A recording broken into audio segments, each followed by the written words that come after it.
that win puts you up 4-3. This is where the wheels kind of fell off for me. Yeah. Well, kind of. It almost turned around, but. So the first fight on the main card, Arnold Allen versus Makwan Amirkhani, and Allen I don't know wins it how by somebody split decision. How somebody scored it 29-28 Amirkhani. That's ridiculous.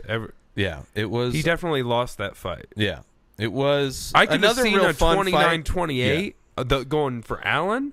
Oh yeah, for sure. But like maybe he lost a round. Maybe, Probably but the first not round. 2 fucking rounds. Yeah. That shit was ridiculous. And I had picked Amirkhani, so you're up by 2 now. Because Amirkhani, similar to a fight in the last card, like he the first part of like the first 2 rounds, he'd do the same thing, go in quick, go for a takedown, catch him, try to get like in a darce or try and catch him in a couple things, but then would lose position. Allen looked The second good. round was a little bit more. I think a little bit more even. It was a lot more ground work. I mean, most of the fight was, but split. But still, Allen looked good on the feet. Oh, yeah. Looked Young, good on the too. ground. It's super young, 23. Trains at at TriStar, 23 or something like that. From the UK, but he trains at a TriStar. I was impressed. And Amir Khan, he's younger too, right? Yeah, I think he's like 26. He didn't look horrible. I mean, it was a good fight, competitive fight, but for sure Allen won it. So I lost that one now. You're up 2. Yeah. Right. So I have to win out to win. Right. And there's 3 fights left. And this one is the retirement fight for Brad Pickett versus Marlon Vera, who's a 9-day out late replacement from one of the Latin America shows. I think he won it, or he knocked out the guy that was supposed to fight. He's still fighting for his kid. He's if you've seen him before, they talk about it every time. He has They only mentioned daughter. it briefly this time. For sure, yeah. Which is because it's surprising that it's for sure 2 years ago that I first heard about this guy's kid. Can't smile, needs a surgery, but still hasn't been able to afford it. But he looked great. I mean, he didn't look great. Pickett was winning the fight. First two and a half there rounds. There was some decent exchanges, but yes, for Pickett sure, was winning. Yeah, but Vera caught him if there with was a a few fight things, of the but it's night, for this sure should have been it. Oh, if only to get Pickett a bonus on his last fight. Yeah, and almost winning it. Yeah, he would have if the head kick didn't happen. He was winning it. Yeah, he was winning. I mean, points wise, he was dominant, had control. He was getting clipped with shit throughout the fight, but yeah. So head kick in the third round, late in the third round. You had picked Pickett. I probably would have Yeah. myself, and so that puts me just down 1 now. Yeah. Super emotional. Like Vera's a huge fan of Pickett, so he was crying, and Pickett was crying. It was super emotional. To object to, and I get it's your last fight. You want to in your mind you were. First but off, it was you're Brad Pickett. It was it was a very it's a good needed stoppage. Yeah. Yeah, it was a head kick, and then he got 2 strikes. 2 good hammer fists to a guy who was just going like this. So it's but the ref was when he was coming in, he had a bad angle on his eyes. Yeah, and you could tell there was 1 strike, and then he saw the second strike. He's like, okay, yeah, he's out. Which is right around when he kind of came to. So he was like, well, after he and then he tried to it, stand up, and he was like, still stumbled a bit. He got 2 shots extra. It wasn't like if it was just the knockdown and he jumped in to stop it, maybe early because we didn't see if he could have defended it or not, and we saw he couldn't, and he only took two shots, so it wasn't. Oh, it wasn't a bad stoppage. It was a clean way for Pickett. No controversy.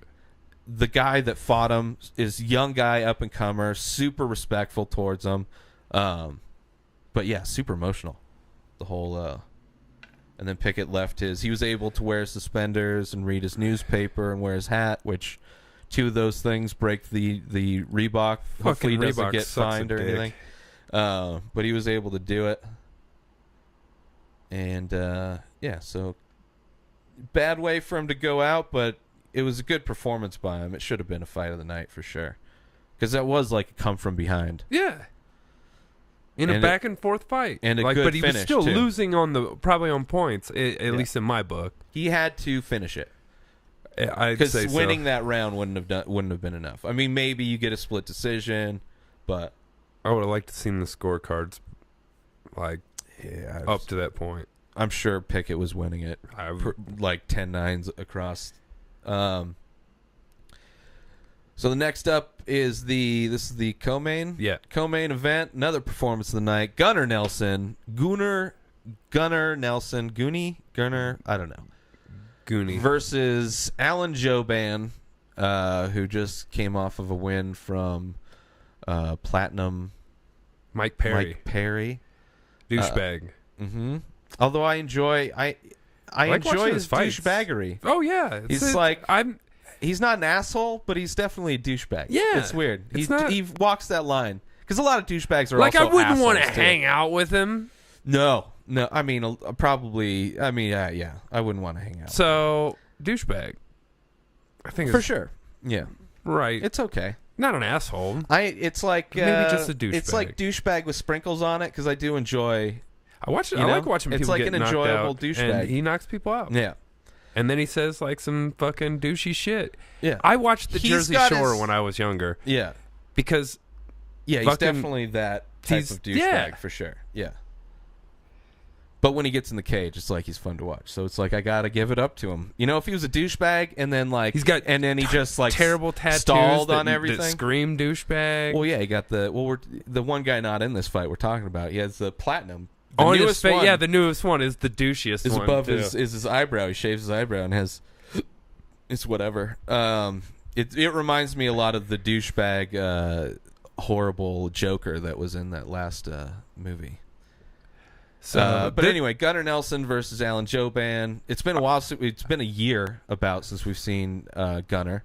Yeah, since he lost to Damian Maia. No, he had one win between that. Okay, but it's still been a year, and he looked great. I mean, it was a quick fight. Well, I guess it went to the second round.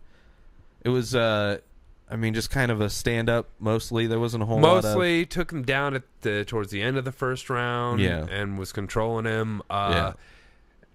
Got mount.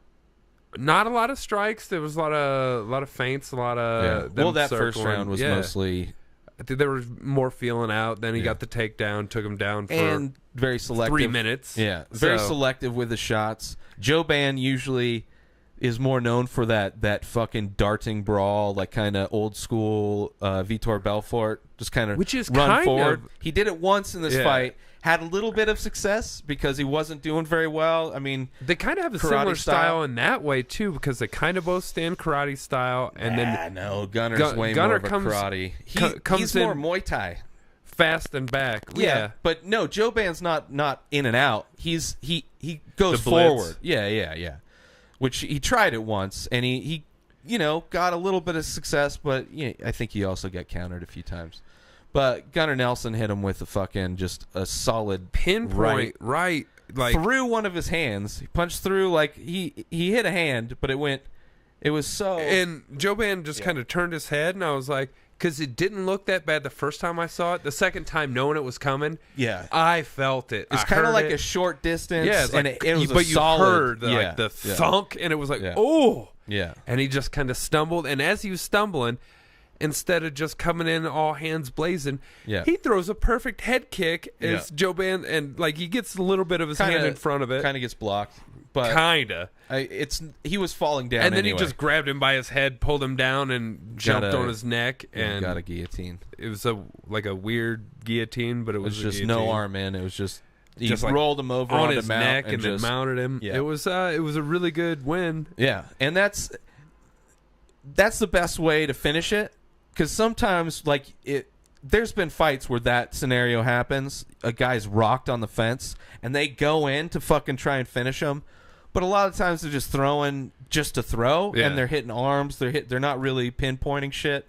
And even in the ones that do pinpoint shit, sometimes they can come back and get a clinch, do something to kind of just gain their wits. But if you're fucking out of it and you get caught in a fucking submission, like you're done. That's usually how a lot of people, like a lot of guys that aren't submission guys, they get them off their strikes, they rock a guy, and then get on their back and choke him out. So it was a good strategy in the moment, in the heat of the moment. Not that Gunner's that kind of guy to go in and just lay combinations against the fence. His hands are pretty good. I mean, he does work with Conor. Yep. And he's got that very methodical, style. Yeah, very similar to Conor in a way where they just kind of, they're kind of just moving around. They're not really bouncing up and down doing footwork like TJ like Corey Anderson in this next fight. Yeah. But yeah, I picked Nelson, and that was my fight of the night pick. Yeah. And obviously neither of our fight of the night picks were right. I think it's a consensus that Pickett Vera should have been fight of the night. Fight of the night and performance of the night for Vera. Yeah. So the main event. So it's tied up now going into the last fight. Correct. And now which I'm feeling very comfortable going into this main event. I was feeling very comfortable. Yeah. Jimmy Manuwa he's had better competition. So his last win was knocking out OSP. Yeah. But even Corey Anderson's looked great, but he's fighting all the guys kind of, the 20 to 15 range, Now this was probably by far his biggest test. But he was also ranked 6 and Manuwa's ranked 4. But this is light heavyweight, so it's the old man division. But still, this is new Anderson's blood. Look great. This but is newish blood. The last person Corey Anderson fought is another kind of up-and-comer guy. I can't think of his name. O'Connell, I think. Yeah, Sean O'Connell. Sean O'Connell. So there you go. So he lost to Hua, which, he caught him on the wrong day. The other fight, Hua lost. But he beat Lawler, who's not in the UFC anymore. Hey, Shogun's Maldonado went to fight Fedor. And beat him. Yes, I mean he hasn't. This is definitely his biggest competition. Let's see Manuwa's his fights, because I think he has it's similar win. No, so Oven St. Preux lost to Rumble, which would love to see that rematch. And his only other loss is to Gustafsson. That's okay. Beat Jimmo. But still, I mean, Kyle Kingsbury. It's like these are kind of older when guys. he goes up against the upper echelon guys, the top. Yeah, for sure. Top 3 guys. For sure. He's lost to those guys. That's one thing. But if you're a guy like Corey Anderson, and this is his first time fighting any of those guys, really. Both got knocked out, or he got KO'd in a TKO. Yeah. So he can be knocked out. Oh, for sure. I'm sure those were probably later rounds. When this fight started, scroll over a little bit. Oh, yeah. Second round, both of them. Yeah.